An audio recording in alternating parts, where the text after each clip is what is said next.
right. Um, now, there's been something recently about the employees wanting an increase in pay. Was that settled? Well, it depends on which contract you're talking about. Okay. Because right now, there's several of our departments that are in negotiations. So, of course, during negotiations, everybody always wants a pay increase. Yep. And as far as I know, most every contract that we have had pay increases. Okay. So, So that's currently being negotiated? yes, yes. Okay. Sounds good. And now, what are some of the new features on the flights that you have? I know Wi-Fi just recently came Right. through. I just found out at the meeting in Dallas that all our aircraft will be equipped with the Wi-Fi by the end of the year. Okay. And we did something a little different than the other airlines did because we wanted to make sure once we installed all the Wi-Fi that it would stay state of the art. Mm-hmm. And there was something with a lot of the ones that were putting in the Wi-Fi. It came from like, I don't know, towers or the ground or something, and we're totally satellite. You can't really quote me on that one, but Okay. we have the most state-of-the-art Wi-Fi system, and we will be outfitted by the end of the year. We also have live TV. Right now, we're doing 8 stations, and it's in the works to improve on that.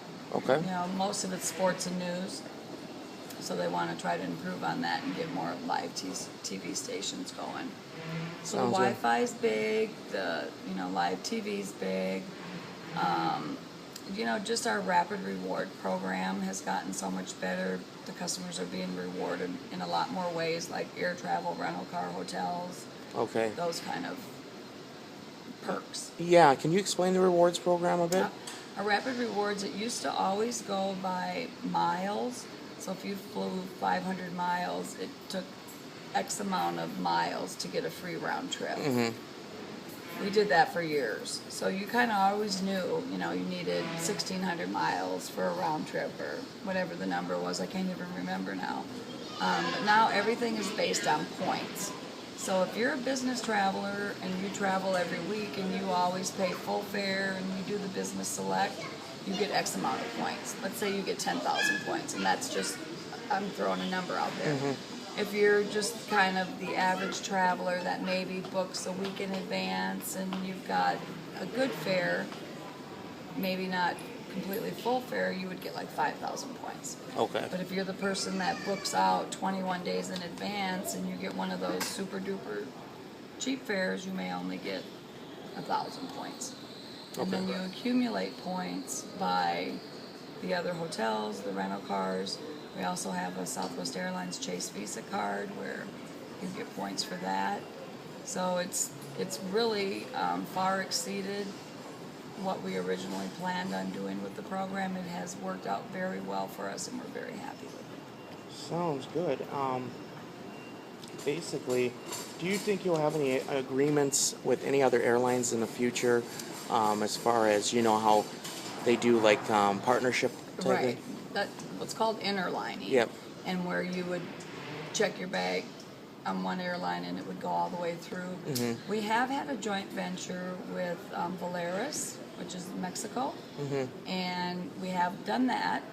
And then there was also another one, I think, a Canadian, that we were in the talks with, but I don't think that ever went through. But as far as just doing the regular point A to point B and then switching other, I don't think so. Okay. We just kind of, that involves a whole new computer system, and there's a lot of logistics involved in that. Okay. And so, what would you think would be your opportunities? The opportunities that Southwest should do or go forward to do? Opportunities in the industry that they should capture? I think people would like to have a first class section, Mm-hmm. but I don't think it's anything that we would ever do. People do like that first class. A lot of the airlines are going with, bigger seats and that kind of thing, but what a lot of people I think don't know is that our seating is like 2 inches more per seat because we don't have a first class.